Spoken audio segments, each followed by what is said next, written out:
Hello viewers, நம்ம இப்போ veg Manchurian எப்படி பண்ணுறதுன்னு பார்த்துடலாம்.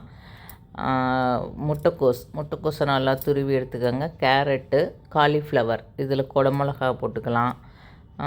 இதில் தான் போட்டுக்கணும். இது 3 காய்கறியும் சம அளவு எடுத்துக்கோங்க. சம அளவு எடுத்து துருவி வச்சுக்கோங்க. காலிஃப்ளவருமே நல்லா கொஞ்சம் சுடு தண்ணியில் போட்டு துருவு வந்துடுங்க. துருவி வச்சுக்கிட்டு மிளகு பொடி, உப்பு, கொஞ்சோண்டு மிளகுத்தூள், உப்பு, இஞ்சி, பூண்டு, பச்சை மிளகா பேஸ்ட்டு, கொஞ்சோண்டு மிளகாத்தூள், இவ்வளோ தான். கார்ன்ஃப்ளவர் பவுடர், இது எல்லாத்தையும் போட்டிங்கனாவே நமக்கு உருண்டை பிடிக்க வந்துடும். கார்ன்ஃப்ளவர் போட்டுட்டோம்னாவே நமக்கு உருண்டை பிடிக்க வந்துடும். இது கூட கொஞ்சம் மைதா சேர்த்துக்கலாம். மைதா 2 ஸ்பூன் போட்டுவிட்டு உருண்டை பிடிச்சி வச்சுட்டு இதில் எண்ணெயில் போட்டு பொரிச்சிடலாங்க. பிரிஞ்சிடணும்னு பயப்படாதீங்க. பிரிஞ்சிடணும்னு பயந்தீங்கன்னா ஒரு சின்ன உருண்டை ஃபஸ்ட்டு போட்டு எடுத்து பாருங்கள், பிரியாது. கார்ன்ஃப்ளவரும் மைதாவும் போட்டிருக்கனால. மைதா இல்லைன்னா கோதுமை மாவு கூட போட்டுக்கோங்க. கோதுமை மாவு இல்லைன்னா கடலை மாவு போட வேணால். கடலை மாவு போட்டால் டேஸ்ட் வேறு மாதிரி போயிடும். கோதுமை மாவு போட்டுக்கோங்க. போட்டிங்கன்னா இந்த மாதிரி பொரித்து எடுத்துக்கலாம்.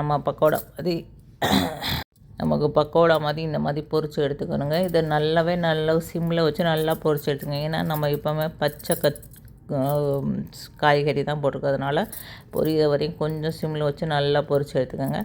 அதுக்கப்புறம் திருப்பியும் தக்காளி வேணாம், வெங்காயம் மட்டும் போட்டுக்கோங்க.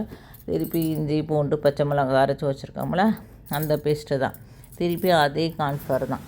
இப்போ கார்ன்ஃப்ளவரை பவுடராக போடக்கூடாது. 2 ஸ்பூன் எடுத்து தண்ணி ஊற்றி நல்லா மிக்ஸ் பண்ணி வச்சுட்டு அதை வச்சுக்கணும். அதுக்கப்புறம் இந்த வெங்காயம் நல்லா வதக்கணுன்னா டொமேட்டோ சாஸ் போட்டுக்கணுங்க. நாங்கள் டெல்லியில் இருக்கனால அது கூட நல்லா ஜாமாகி போயிருக்கு. டொமேட்டோ சாஸை ஊற்றிட்டு சோயா சாஸ், அது டொமேட்டோ சாஸ் ஒரு 2-3 ஸ்பூன் போட்டுக்கோங்க. புளிப்புக்கு சோயா சாஸ் கலருக்காக 1 ஸ்பூன் போட்டுட்டு இப்பயும் பெப்பர் பவுடர் போட்டுட்டு உப்பு போட்டுக்கலாம். அந்த கார்ன்ஃப்ளவருக்கு அரைச்சதை ஊற்றிட்டு தேவையான அளவு தண்ணி ஊற்றி, கார்ன்ஃப்ளவர் போட்டனால சீக்கிரம் திக்காயிருங்க. நல்லா தண்ணி ஊற்றினா ஒரு கொதிக்கிற வரையும் வெயிட் பண்ணுங்கள். கொதிச்சோன்னா நம்ம ஆல்ரெடி பொரித்து வச்சுருந்ததை சோயா சாஸ் கொஞ்சம் கலர் கம்மியாக இருக்குதுனால நான் இன்னும் கொஞ்சம் விட்றேன். கொஞ்சம் கலர் வரதானோ வெயிட் பண்ணுங்கள். வெயிட் பண்ணிட்டு பார்த்துக்கோங்க. கலர் உங்களுக்கு சரியாக இருந்தால் விட்டுருங்க.